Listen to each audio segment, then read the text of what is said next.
Hey guys, welcome back to this channel. So I've been on a bit of a hiatus for a good 1 or 2 months, so I'm happy to be back and thank you all for remaining subscribed. I want to make this video because, there's two things that make me really passionate about making the videos that I make for you guys, and both of them are about giving you no nonsense advice. So first thing, what I do on this channel is I teach you how to debank. So debanking means how to use cryptocurrency to reduce your reliance on centralized financial systems.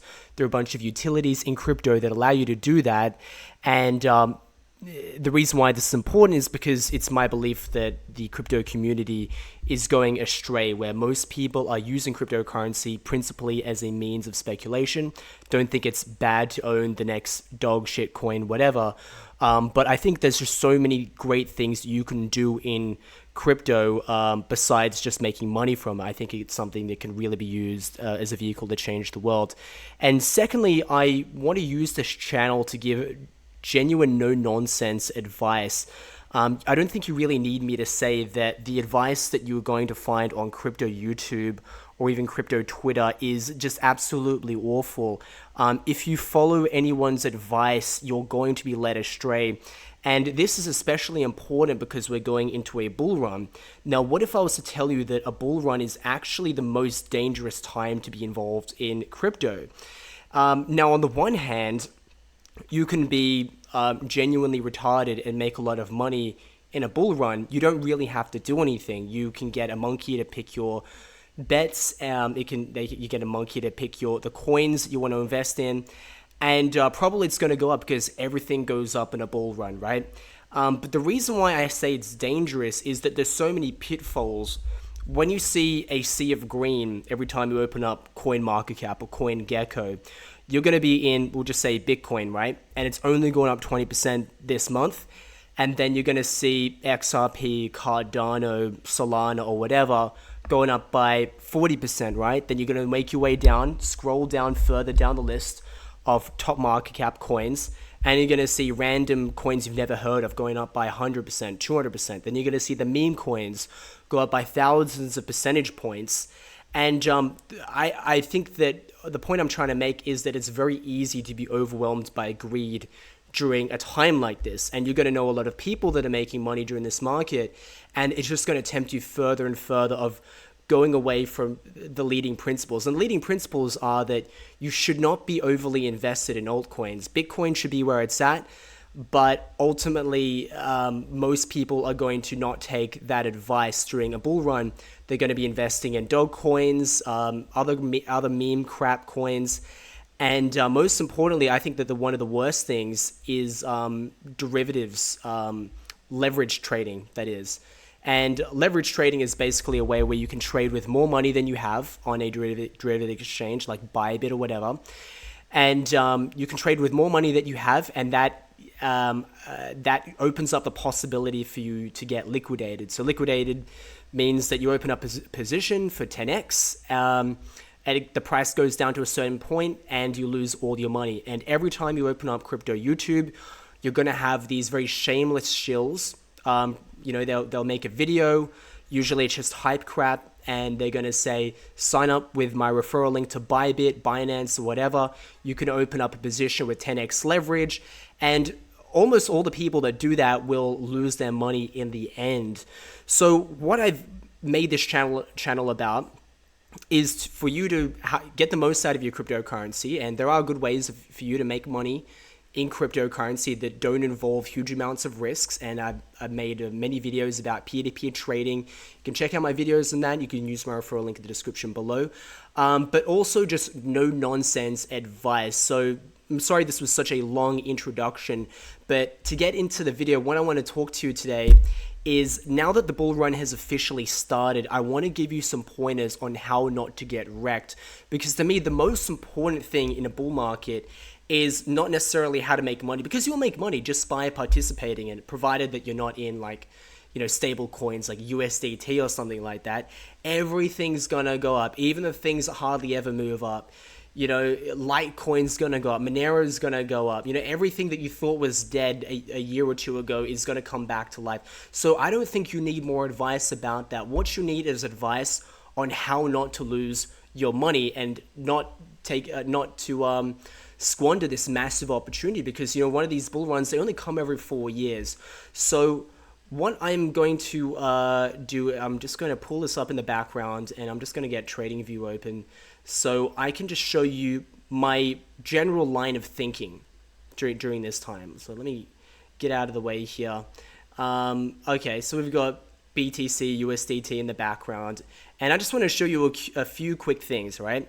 Now, first off, if you are just getting into the market now, I'm sorry, but best of luck to you. But I think it's a little bit of a difficult thing. Most people who get wrecked join the game too early. As you can see, we've bottomed out at like 18K back in 2022, right? And we are already like at 90K. So it's already dangerous, right? And you might be able to justify to yourself saying, well, we're going to go to 200K, we're going to go to 300K, we're going to go $500,000, whatever it is. The reality is you would not be having to take any risk if you had bought prior to this pump, which happened only like a week or two ago, right? If you had bought at any stage prior to this mania, you would basically be fine. And this is why it's really important in general to be DCAing. Don't buy your crypto all at once. Decide how much you're going to put in on a week-by-week basis and just put it in, and that is going to prevent you from over-investing and putting too much money in when the market is maybe volatile and getting wrecked. It's also like a very good way to psychologically protect yourself, because if the price goes up and down suddenly just as you put all your money in, it's going to affect you, and you're going to overcorrect or undercorrect if you do that. But the point that I want to make is that, like, I mean, it's kind of hard if you're just thinking about what to do right now, and you weren't putting money into the market, way back when. If you were watching my videos like a couple of months back, and I'm saying, guys, the Bitcoin bull run is going to start imminently. We're going to go up like in a few months, and you didn't do it then. I'm sorry, I don't know what to tell you besides it's probably not the best idea to just put all your money in. And if you are going to do that, which is fair enough if you don't want to take my advice on that, at least only put it in Bitcoin and start thinking about 4 years from now. You need to be prepared for the fact that you may have missed out. And I'm not saying the price of Bitcoin is not going to go up, but what I think is going to happen is that the price maybe at 4x's, maybe at 5x's, but you don't have the ability to just totally buy and hold, right? So let's just say you keep DCAing over the next year, right? You buy in at 90K, you buy in at 100K, you buy in at 120K, 130K, right? And then a year and a half from now, right, when we're back into the midst of the bear market, you're going to find that the price is basically back down to where we are now, or maybe even lower. Maybe in the midst of the bear market goes down to 70K. I mean, inherently, it's not a bad thing if you really believe that you're going to hold on to this forever. Some of you may do that. Many of you may not do that. But it's just it's a psychological stress that you can do without. So if you really want to be on the safe side, which I recommend, don't go all into Bitcoin now. Put little bits in. It's probably going to go up, but you're probably going to have to play hot potato with it and make sure that you sell within a year. Because we've only got I've explained in my other videos, I won't do it right now, how the Bitcoin bull cycles work, right? Like, just a quick recap. You've got 4 years of a crypto cycle. One of those years is parabolic mania. So let's talk, we're going to have one in 2025. The previous one before that was 2021. Previous one before that was 2017. Previous one before that was 2013. And then the year after that is depressive bear market action. And then you've got another 2 years of like crabbing sideways movement, right? So it's not certain that you want to be going all in. You want to be going in when it's depressive bear market. You want to be going in when no one's buying. You want to go in when everyone's selling. You don't really want to be going in now. And I'm not, again, people are going to take this the wrong way and say, oh, so you think the Bitcoin price is going to go down? No, I don't. I think it's going to go up. And those that are already in the market can guarantee that they're going to have a good time, because they're not the ones that are going to have to play this very risky game of hot potato / musical chairs. If you were getting in throughout the past 2-3 years, you didn't have to worry about filling a sell order, come September, October, November, when the bear market bubble is eventually going to be popped, right? So if you're hearing this for the first time and you think, oh damn, that sucks, like, so I'm going to miss out. I don't think it necessarily means you have to miss out, but you do need to, and this is good advice to everybody. You need to be playing many cycles ahead. Don't just be thinking about this cycle. And look, this next month and the year coming after, it's going to be a lot of fun for all of us. We're all going to make lots of money. But at the same time, you need to be thinking 4 years ahead, 8 years ahead, 12 years ahead. Because especially if you don't want to be overexposed to risk and you don't want to get into trading with leverage and you don't want to be putting all your net worth into these crappy meme coin tokens and you're just going to go into Bitcoin. Bitcoin can be great, but it's not going to have the same gains that it had back in 2013, 2017. Now, Bitcoin is a blue chip asset for all intents and purposes. I mean, it's what is it, the 7th largest asset in the world right now. I mean, it's overcome like many large companies. I mean, it's up there with Apple and Nvidia and Tesla. And I mean, these are blue chip stocks. Back in 2013, 2017, I mean, these things were the equivalent of penny stocks, right? So you could make a lot of money then, but there was a lot of risk. Now it's the other way around. Now there's much less risk,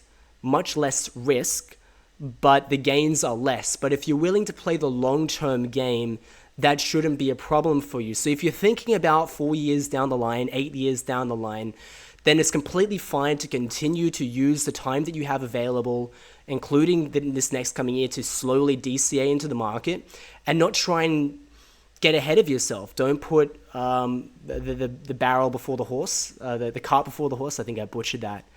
But you can be very wealthy in this, but you need to play the long game. And the worst thing that I see happen during bull markets is just because there's such a sea of green and there's such a sea of mania and crypto, Twitter, Telegram, Discord, and most importantly, YouTube. There's just going to be a lot of temptation to take the shortcut. And I just want to remind you, those people that take the shortcuts will get wrecked. And I promise you, there is no better time to get wrecked than during a bull market. If you long-term do leverage trading, you will lose your money. You'll lose more money than you put in. If you get addicted to this stuff, you will become broke and you'll lose everything, all right? Do not get involved in this stuff. This stuff is the crack heroin of the crypto market. Do not get involved in this stuff. I would argue that these meme coins and dog coins are a little bit better. Like, if trading on leverage is crack cocaine, then trading the dog meme coins is like, it's just like doing ketamine or something. Don't do it. It's bad for you. But just do a little bit if you're going to do it, right? Because I can't tell you what to do and you're probably not going to listen to me anyway. So if you're going to do it, do like a little bit, I mean, Bitcoin is already such a high risk asset, right? You're already, I don't know what other drug analogies that I can use.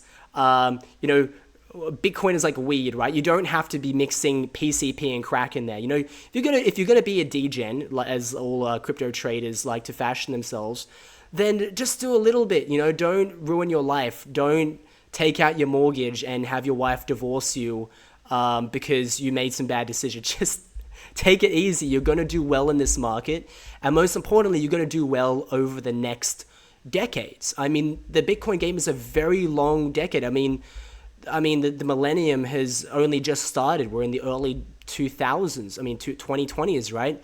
You've got another 10, 20, 30 years, for total Bitcoinization, right? And if you believe in the vision, then things are going to work out well for you in the long run, right? So play it safe. That's my, that's a summary for this video, You've got some good things going on for you. And if you want to make money in crypto, I talk about that a lot in my videos. And there are all these ways that I don't know about, right? But the ways that I do know about, because I've been involved in this space for a long time, almost all of those methods involve taking an undue amount of risk. They involve some kind of Ponzi scheme. They involve getting yourself in all kinds of situations that you should not be involved in, right? I'm talking everything from yield farming, flipping NFTs, like all of it is a Ponzi scheme and it is not good, right? The After years and years of being involved in this game, the one way that I can tell you that I know how to make money in crypto that is not a scam, it's not dodgy, you're not putting yourself in any undue risk, is something called peer-to-peer trading. And I talk about it in every video that I make. And firstly, what is peer-to-peer trading? Peer-to-peer trading, unlike centralized trading on a centralized exchange, is you're dealing directly with another person. So someone wants to buy Bitcoin, right? You sell directly to that person. In comparison to a centralized exchange where they're acting as a third party, you're essentially selling your Bitcoin to the exchange, it goes on the spot market, and then someone buys from the exchange, right? The exchange acts as a third party. But peer-to-peer trading means you're dealing directly to another person. So why would someone want to trade with you as a peer-to-peer seller if you decide to go that path, as opposed to a centralized exchange? Well, one of the principal reasons is that centralized exchanges don't offer a wide variety of payment methods. They don't offer TransferWise, they don't offer Revolut, they don't offer SEPA Instant, N26, all these various bank transfers, right? I mean, maybe they do bank transfers, sorry, they do that, but they don't offer all these a wide variety of methods. Whereas if you go into a peer-to-peer cryptocurrency exchange like Local CoinSwap, like HODL HODL, use my referral link in the description down below. If you open them up and you look at all the offers, you'll see hundreds of payment methods all around the world. And you can't go onto Binance and directly buy Bitcoin using Alipay or WeChat Pay, right? If you act as a market maker, if you act as someone selling Bitcoin in exchange for one of these more niche boutique payment methods, then you have the right, you have the ability to sell above market price because it's simple supply and demand, right? So if I'm selling Bitcoin for Alipay, I'm going to charge 3 or 4% above market rate. If I'm going to sell it for maybe SEP Instant, maybe I could sell it for 3 or 4% above market rate, right? If I'm going to sell, what's another good example? Revolut, right? I'm going to sell Bitcoin for Revolut, right? Depending on the payment method of the Revolut, because a few of them are within Revolut, you could sell it for up to 10%. And you might be like, why would someone want to buy?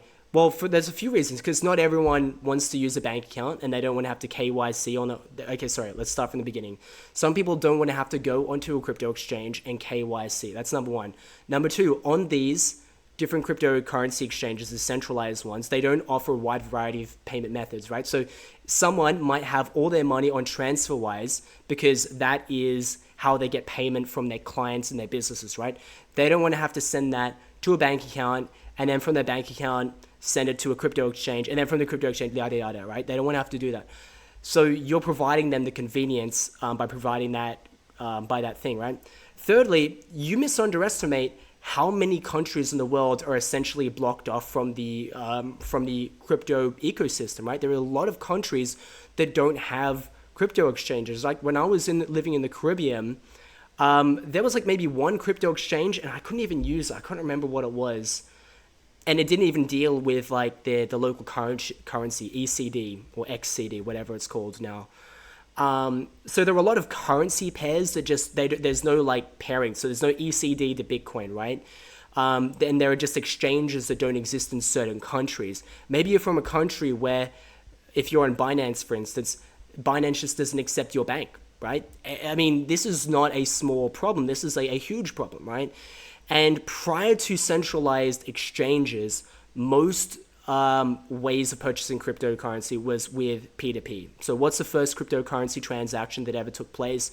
It was two people on bitcoinforum.com. One guy sold pizza, like a box of pizza for like, I don't know, a couple of thousand Bitcoin. And that's what you would call a peer-to-peer transaction. That's what it was before centralized exchanges. And because centralized exchanges have made it so simple, they've come to monopolize the Bitcoin trading volume, which has caused a lot of problems for industry. So the last thing that you'd be doing of value if you actually decide to be a peer-to-peer seller is the fact that you're actually helping to decentralize Bitcoin trading volume, because more and more of it's going on to centralized exchanges. And as much as I love/hate Binance, it's too big to not be fully regulated, right? So you can't blame Binance, Bybit, and all these exchanges that just keep getting bigger as they continue to force AML, KYC compliance laws on their customers, and they might be frustrating, but they don't have a choice. So I think that P2P trading is the future. You can make money doing it. You are providing a good and honest service.